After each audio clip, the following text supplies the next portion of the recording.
সবাইকে নমস্কার। রামচন্দ্র ঘাটে আজকে যে বাইজল বাড়িতে মহারানী কৃতিদেবী দেববর্মার সমর্থনে যে এখানে বিশাল নির্বাচনী সমাবেশ, সেই সমাবেশে আমাদের মাঝে উপস্থিত আছেন যিনি একটু আগে ওনার বিস্তারিত ভাষণে অনেক কিছু বলেছেন। আমাদের সবার প্রিয় এবং আদরণীয় ভারতীয় জনতা পার্টির যিনি আইপিএফটির সরকার প্রাক্তন উপমুখ্যমন্ত্রী শ্রী জিষ্ণু দেববর্মা মহোদয়, রাজ পরিবারের সুসন্তান, আমাদের মাঝে উপস্থিত আছেন আপনাদের সবার জনপ্রিয় বিধায়ক যিনি স্বাগত ভাষণে বিস্তারিত এখানে আলোচনা রেখেছেন, শ্রী রঞ্জিত দেববর্মা মহোদয়। আমাদের মাঝে উপস্থিত আছেন মাননীয় বিধায়িকা শ্রীমতী স্বপ্না দেববর্মা মহোদয়া। এখানে একটু আগে টিআইডিসির চেয়ারম্যান নবাদল বণিকও উপস্থিত ছিল। এখানে উপস্থিত আছেন সম্মানিত এমডিসি শ্রী সোহাল দেববর্মা মহোদয়, এবং আমাদের মাঝে উপস্থিত আছেন প্রাক্তন যিনি বিধায়ক আরসি ঘাটে আমাদের প্রশান্ত দেববর্মা মহোদয় এখানে উপস্থিত আছেন। তাছাড়া এখানে যার সভাপতিত্বে আজকের এই জনসভা, এই মণ্ডলের সভাপতি শ্রী সঞ্জিত দেববর্মা মহোদয়, এবং আমার সামনে ভারতীয় জনতা পার্টি, আইপিএফটি এবং তীব্রামতার বিভিন্ন স্তরের যারা কার্যকর্তাগণ আছেন, মা ও বোনেরা আছেন এবং মিডিয়া বন্ধুরা, সবাইকে আমি এখানে উপস্থিত থাকার জন্য হার্দিক অভিনন্দন ও শুভেচ্ছা জানাচ্ছি। এখানে বিস্তারিত আলোচনা হয়েছে। আমরা জানি যে আগামী 26শে এপ্রিল, এখানে বারবার আমার পূর্ববর্তী বক্তারা বলেছেন 26শে এপ্রিল আমাদের পূর্ব আসনের যে সংরক্ষিত আসন, সেই আসনের নির্বাচন। সেই নির্বাচনে আমাদের রাজ পরিবারের রাজকন্যা মহারানী কৃতি সিং দেববর্মা মহোদয়া ভারতীয় জনতা পার্টির পদ্ম চিহ্নে ওনাকে মনোনয়ন দেওয়া হয়েছে। সমর্থন জানিয়েছেন আইপিএফটি এবং তীব্রামতা, এবং আমি নিশ্চিত যে আগামী দিন 26শে এপ্রিল আপনারা এখানে যারা উপস্থিত আছেন এবং এই যে রামচন্দ্র ঘাটের সমস্ত জনসাধারণ সকাল সকাল গিয়ে বুতাম টিপে ওনাকে বিপুল ভোটে আপনারা জয়যুক্ত করবেন, এটা আমি নিশ্চিত। আমরা সবাই জানি যে প্রায় 97 কোটি মানুষ এবারের এই ভোটে অংশগ্রহণ করবেন। সেই জায়গায় ত্রিপুরাতে যে গত 19শে এপ্রিল যে নির্বাচন হয়ে গেল, আপনারা ইত্য বছরে নিশ্চয়ই জেনেছেন যে সারা ভারতবর্ষের মধ্যে আমাদের জনসাধারণ এতটাই সচেতন যে সারা ভারতবর্ষের মধ্যে এই পশ্চিম আসনে সারা ভারতবর্ষের মধ্যে প্রথম স্থান দখল করেছে মতদানের দিক দিয়ে 81%-এর উপর আপনারা সবাই দেখেছেন। এবং আমি নিশ্চিত যে আগামী দিন একটা হেলদি কম্পিটিশন এই পূর্ব আসনের বেলায় হবে, আমাদের মধ্যে কম্পিটিশন হবে। যারা মতদান এই পূর্ব আসনে দিতে যাচ্ছে তাদের মধ্যে কম্পিটিশন হবে যে আমরা আরো কত বেশি সকাল সকাল গিয়ে এই 26শে এপ্রিল সেই যে ভোটদান কত বেশি আমরা দিতে পারি। আমাকে অনেক সাংবাদিক জিজ্ঞেস করে যে আপনার কাছে চ্যালেঞ্জ কি, আপনাদের কাছে চ্যালেঞ্জ কি। আমি বারবার বলি আমাদের কাছে চ্যালেঞ্জ একটাই, কত পার্সেন্টেজ আমরা আরো বেশি পাবো তার চ্যালেঞ্জ। বন্ধুগণ, মোদিজি বারবার বলছেন, মোদিজি কি বলছেন, উনি বারবার বলছেন যে मैं গ্যারান্টি लेता हूं, আমি গ্যারান্টি দিচ্ছেন সব বিষয়ে। মোদিজি বারবার বলছেন যে জনজাতিদের উন্নয়ন অবশ্যই আমাদের করতে হবে। তার প্রকৃত উদাহরণ আমরা নিজেরাই দেখেছি যে ভারতের রাষ্ট্রপতি একজন মহিলা, যিনি জনজাতি গোষ্ঠীর একজন, ওনাকে ওনার কারণে সেটা সম্ভব হয়েছে, আমরা সবাই জানি। আমরা মাননীয় প্রধানমন্ত্রীজি ভগবান বিরসা মুন্ডার যে 15ই নভেম্বর সেই দিনটিকে জনজাতিদের উন্নয়নের কথা চিন্তা করে সেই 15ই নভেম্বর সেটাকে আমরা সবাই জানি যে জনজাতীয় গৌরব দিবস হিসাবে উনি পালন করছেন। আমি নিজেও আজকে একটা জায়গায় আমি শুনছিলাম, আমাদের যখন ভারতীয় জনতা পার্টির যখন ম্যানিফেস্টো ওনার মাধ্যমে উদ্বোধন হয়, উনি বারবার বলছেন যে সামনের বছর ওনার 150 বছর পূর্ণ হবে এই ভগবান বিরসা মুন্ডার, এবং সেটা সেন্ট্রালি, সেটাকে সারা দেশের মধ্যে আরো বেশি করে কিভাবে তাকে পালন করা যায় সেই চিন্তা ভাবনা ওনার আছে, এবং আমাদের এবারে ম্যানিফেস্টোর মধ্যে সেই বিষয়টাও বলা হয়েছে। বন্ধুগণ, আমরা দেখছি কংগ্রেস এবং সিপিএম এর শাসন, 35 বছর আমরা সিপিএম এর শাসন আমরা দেখেছি। যারা জনজাতি গোষ্ঠীর যারা আছে তাদেরকে একটা ভোট বাক্সে পরিণত করেছিল। ওরা আমাদের 7টা বিধানসভা প্রথমেই শুরু করতো 20টার থেকে, 20টা ওরা কনফার্ম ছিল যে জনজাতি এরিয়ায় যে সংরক্ষিত আসন 20টা ওরা পাবে, কিন্তু কাজের বেলায় অষ্টরম্বা কিছুই করেনি। কিন্তু ভারতীয় জনতা পার্টি আইপিএফটি সরকার যখন আসলো, আপনারা নিজেই দেখেছেন যেভাবে মোদিজি বলেন যে জনজাতিদের উন্নয়ন করাটা আমাদের শুধু কর্তব্য না, সেটা আমাদের উচিত। এবং সেই দিশায় আমার পূর্ববর্তী বক্তায় প্রশান্ত বাবু থেকে আরম্ভ করে, রঞ্জিত বাবু থেকে আরম্ভ করে, স্বপ্না দিক থেকে আরম্ভ করে সবাই বলেছেন, এখানে আমাদের প্রাক্তন উপমুখ্যমন্ত্রীজিও বলেছেন যে একমাত্র মোদিজি পারে যে জনজাতিদের উন্নয়নের স্বার্থে সেই কাজটা করা, এবং সেইভাবেই কাজ করছে। এখানে বিস্তারিত আলোচনা হয়েছে ত্রিপুরার জনজাতিদের উন্নয়নের লক্ষ্যে কিভাবে আমাদের প্রধানমন্ত্রীজি কাজ করছেন। প্রধানমন্ত্রীজি কিছুদিন আগে আপনারা দেখেছেন যে আস্তাবল মাঠে, যেটা বিবেকানন্দ ময়দান, সেখানে এসে কি বলেছেন যে আমি 10 বছরে আমি যা করেছি কিছুই করিনি। কি করেছেন উনি? বলে ট্রেলার খালি আমি দেখিয়েছি, আর পিকচার তো আমি বাকি ট্রেলার দেখিয়েছি। আমি যদি তৃতীয়বারের জন্য প্রধানমন্ত্রী হই, তারপরে বাকি পিকচার আপনাদের সামনে আমি রাখবো। কত বড় কথা! এবং কি বলছেন উনি গ্যারান্টির কথা বলছেন। আমরা সত্যি এক এক সময় অবাক লাগে, এই কমিউনিস্ট এবং কংগ্রেসের যাদের হাতে এখনো রক্তর দাগ এখনো শুকোয়নি, ওরা দুজন এখন হাত মিলিয়েছে। আমরা বিধানসভার 2023-এর ইলেকশন আমরা দেখেছি, একজন আরেকজনকে আমরা দেখতাম আমাদের সময়ে খুন, সন্ত্রাস, নির্যাতন, নারী নির্যাতন থেকে বাদ নেই কিছু, অগ্নিসংযোগ। সেই জায়গা থেকে তখন 2018-তে মাননীয় প্রধানমন্ত্রীজি এই দুঃশাসন এবং কুশাসনের শাসন থেকে আমাদের মুক্তি দিল। তারপরে ডেভেলপমেন্ট, উন্নয়ন কাকে বলে সেটা আমরা দেখতে পেলাম। আমি নিশ্চিত যে আগামী দিন যেটা মাননীয় প্রধানমন্ত্রীজি বলছেন যে সবকা সাথ সবকা বিকাশ, বিশ্বাস আর প্রয়াস, সেই কাজটা হবে।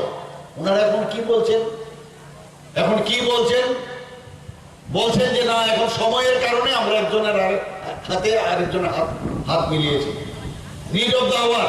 আগে বুর্জুয়া বলতো, সিপিএম কংগ্রেসকে বুর্জুয়া বলতো, বুর্জুয়াদের সাথে হাত মিলিয়েছে। আমার দুঃখ হয় এই কমিউনিস্টদের যিনি প্রধান, আমার ওনার প্রতি একটা আলাদা সম্মান ছিল, কিন্তু এখন কোথায় গেল? এই যে এদের ইন্ডিয়া জোট, ইন্ডিয়ার এত আর নেই, এখন ইন্ডিয়া জোট হয়ে গেছে। এই ইন্ডিয়া জোটের এখন বলছে যে না, আমরা এখন চিহ্ন কোথায় আমরা ভোট দেব এটা ইম্পর্টেন্ট না।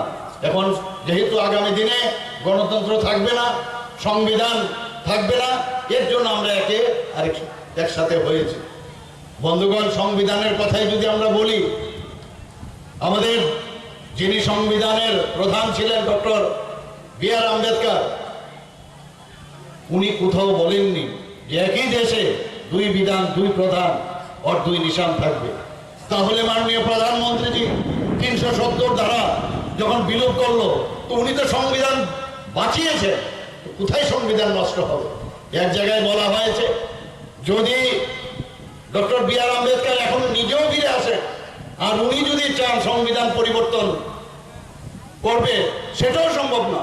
সংবিধান কোন সময় পরিবর্তন করা যায় না।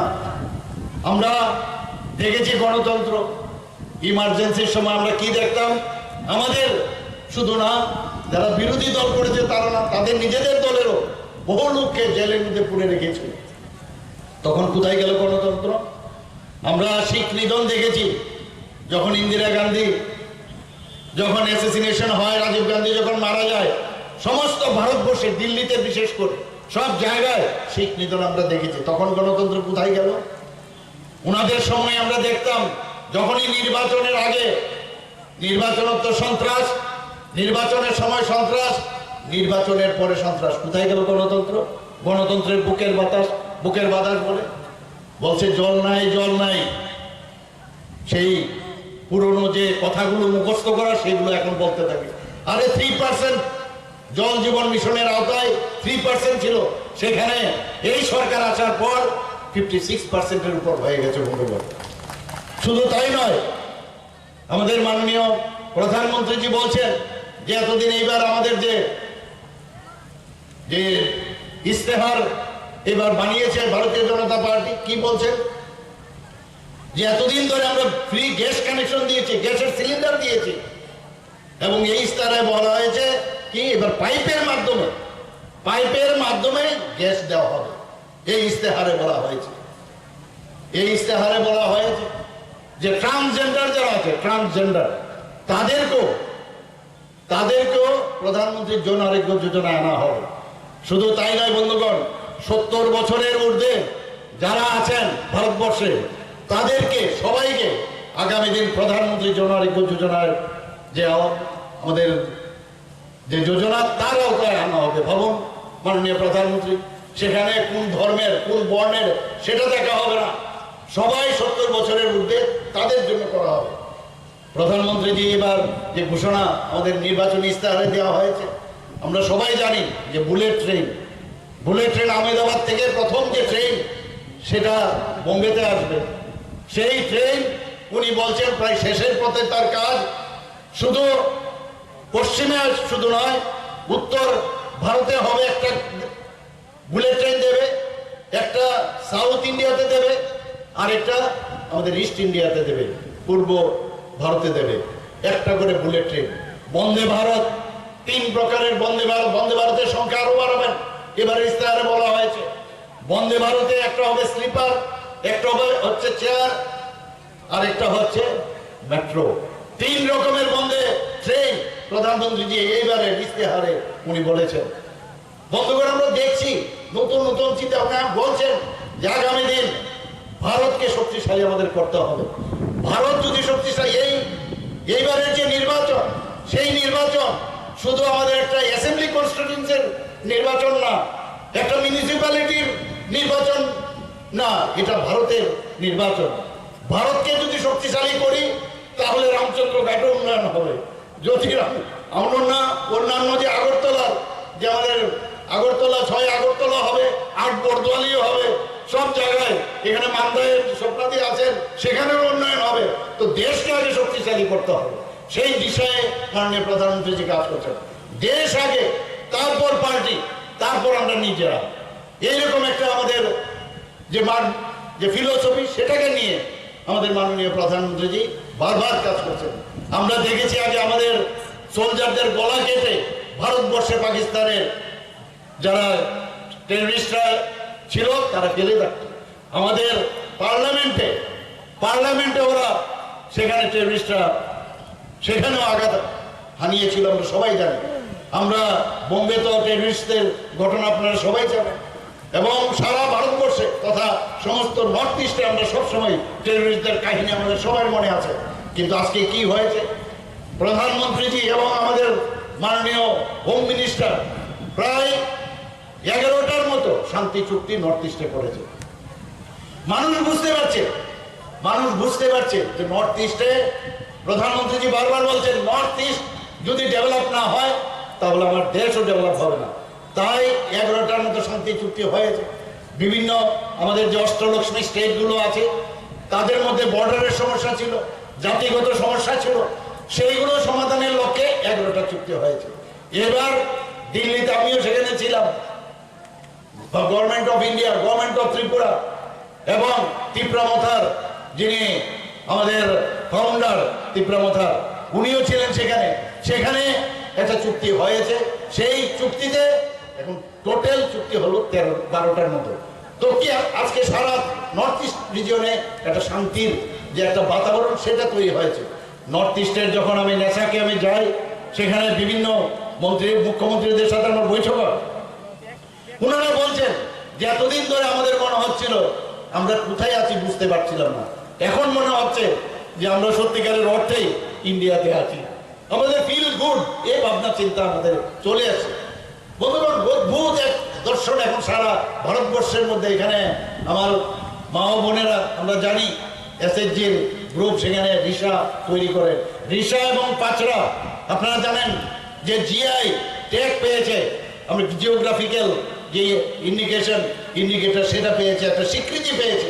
আমাদের যে পেরা ত্রিপুরা সুন্দরী মায়ের, সেটাও জিআই ট্যাগ পেয়েছে, আপনারা সবাই জানেন। ত্রিপুরাকে মানুষ চিনতে পেরেছে, এই 81% উপর ভোট পেল এবং বিহারের মধ্যে সবচেয়ে কম ভোট পেয়েছে।